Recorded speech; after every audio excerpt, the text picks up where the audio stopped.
Assalamualaikum warahmatullahi wabarakatuh. Selamat siang, Bapak Ibu semua. Perkenalkan, nama saya Sufino Ilian Rofi, mahasiswa program Magister Manajemen ULBI. Malam siang hari ini saya coba memaparkan ya penelitian saya terkait dengan pengembangan kerangka kerja gudang cerdas yang berkelanjutan ya.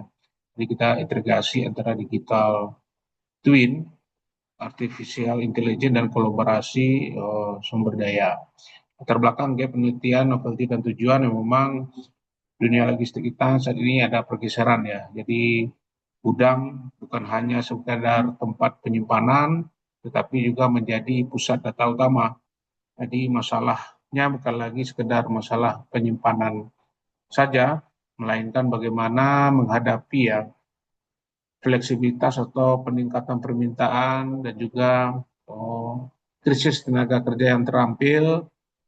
Selain itu adanya tekanan regulasi dari karbon ya, menuntut kita meninggalkan sistem silo. Nah, ini sistem silo yang tidak terintegrasi menuju operasional yang lebih hijau dan kolaboratif. Dari tinjauan saya ngambil 5 jurnal ya, di ada beberapa hal yang menjadi catatan penting ya. Kalau jauh dari 2025 ini, robotika AMR meningkatkan keselamatan tetapi kurang memperhatikan aspek psikologis pekerja. Arslan 2025, manfaat digital twin pada gudang manual namun butuh investasi sensor yang tinggi. Jamili dan kawan-kawan 2022, keuntungan kolaborasi berbagi sumber daya namun mengabaikan hambatan birokrasi. Minaskina 2023, WMS saat ini masih jarang mengimplementasikan teori keberlanjutan secara praktis. Kelima, Yusuf dan kawan-kawan 2025, membedah transformasi digital dan keamanan cyber, kritik memberikan peringatan penting mengenai risiko data di era artificial intelligence. Adapun penelitian belum ada model ya terintegrasi yang menyatukan antara digital twin, artificial intelligence dan sharing resources ya untuk target emisi nol secara real time. Kebanyakan memang masih satu-satu, apakah hanya membahas sumber daya atau membahas masalah robotnya saja. Novelty pembaharuan ya ini algoritma alokasi berbasis emisi ya. AI tidak hanya mencari rute tercepat tapi yang paling rendah untuk konsumsi energinya. Yang kedua, dynamic green resource sharing ya, kerangka kerja berbagi alat angkut listrik antar penyewa dalam satu gudang, jadi multi tenant.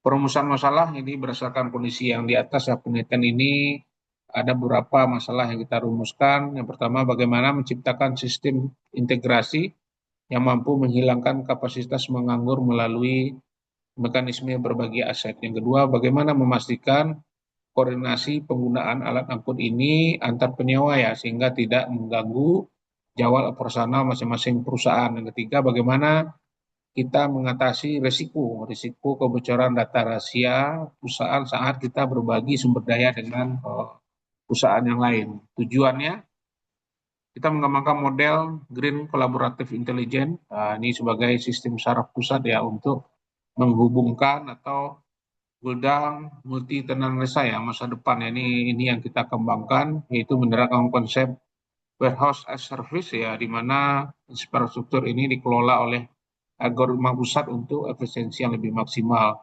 Yang ketiga, mencapai target efisiensi ya dengan melakukan optimalisasi rute dan penggunaan energi yang lebih terukur secara real time. Jadi ini kita mengusulkan konsep ya ini Green Collaborative Intelligence ya, intinya kita mengubah paradigma dari kepemilikan aset menjadi ya ini warehouse as a service. Jadi kita berkolaborasi. Jadi seperti mekanisme kerjanya seperti jika perusahaan A memiliki alat menganggur, maka sistem otomatis akan menyewakan ke perusahaan B. Jadi penggunaan digital twin mensimulasikan dampak peminjaman agar ini tidak juga mengganggu bahwa jadwal dari pemilik aset itu sendiri. Jadi artificial intelligence bertindak sebagai makelar dengan sumber daya yang adil dan efisien.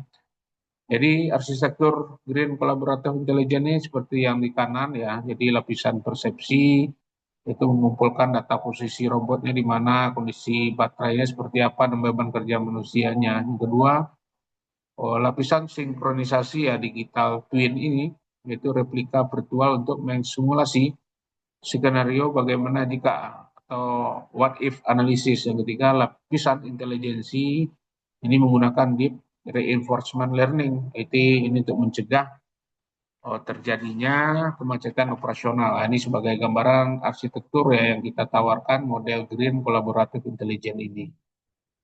Metode ini kita menggunakan kombinasi ya, jadi mix method, method simulasi, mix method simulasi yang kita gunakan ya ada discrete event simulation, dia digunakan untuk memodelkan aliran barang dan antrian truk di pintu dermaga.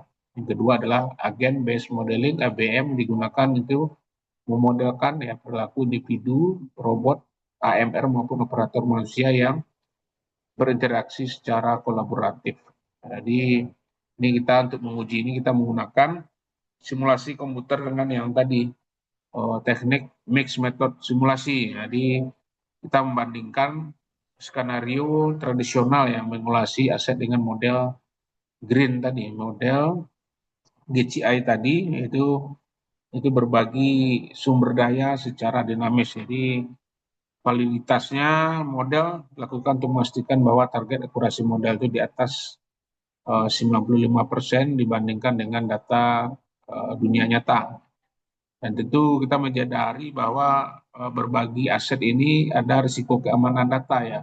Pada saat kita berbagi platform dengan perusahaan yang lain, solusinya keamanan data kita menggunakan implementasi private blockchain ya dan zero knowledge proof.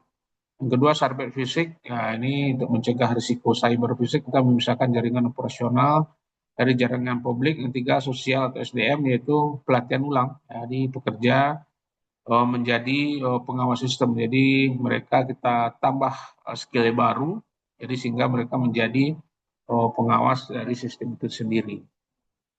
Dampaknya, dampak dari penerapan modal Green tadi, Green Collaboration tadi, BCI ini memberikan hasil yang terukur. Jadi dari sisi ekonomi, ini penurunan biaya tenaga kerja cukup besar, 15% ya, dan penghematan kita di modal di capex ya, capital expenditure itu ya 20-30% ya kalau kita berbagi alat. Dari sisi lingkungan ya penurunan beban puncak listrik 15% ya. Dan tentu ini meminimalisasi ya emisi gas buang ya truk di dermaga. Dari sosial juga penurunan angka kecelakaan kerja hingga 40% ya berkat bantuan dengan robotika ini. Jadi kesimpulan masa depan pergudangan kita masa depan ya tergantung kepada kolaborasi. Jadi bukan hanya kecanggihan dari robot individu, tetapi memang bagaimana kita berkolaborasi antara sumber daya, antara artificial intelligence dan juga teknologi. Ya, ini kita gunakan supaya gudang ini bisa berkelanjutan. Kita mengelola gudang bisa dengan secara efisien dan juga sarannya ya memang pertama tentu harus ada standarisasi ya protokol data lintas perusahaan ya. Jadi pemerintah dan asosiasi perusahaan logistik harus duduk bareng ya menciptakan standar protokol ya agar digital twin ini dapat diterapkan antar berbagai perusahaan, berbagai lintas perusahaan. Kedua adalah pemberian insentif pajak ya untuk gudang yang menerapkan sistem hijau. Nah, tentu pemerintah juga harus memberikan ya insentif pajak terutama untuk pengelola gudang atau pengusaha-pengusaha yang menerapkan sistem kolaboratif ya berbagai sumber daya yang ramah lingkungan. Nah, tentu ini mendorong perusahaan-perusahaan lain untuk mulai menerapkan green warehouse. Jadi dengan adanya kebijakan dari pemerintah ada pemberian insentif itu ini mendorong ya adanya atau perusahaan segera mendorong perusahaan untuk mendirikan gudang green warehouse. Tentu investasi serius pada keamanan cyber ya sebagai operasional inti tentu perusahaan juga harus memprioritaskan ya keamanan dari data mereka, keamanan cyber mereka sebagai bagian dari biaya operasional karena ini bukan sekedar biaya tambahan, tetapi ini untuk lebih mengamankan ya lingkungan ekosistem yang kolaboratif ini. Nah, mungkin demikian terkait dengan jurnal kita. Setelah melihat 5 jurnal tadi, ya ini beberapa hal yang coba kami kembangkan bagaimana kita berkolaborasi ya antara uh, apa sumber daya ya, terus ada integrasi dari digital twin itu sendiri dan juga dengan kolaborasi dengan artificial intelligence. Jadi ini kita kolaborasikan ya, mudah-mudahan ini kerangka kerja gudang ini bisa terus berkelanjutan.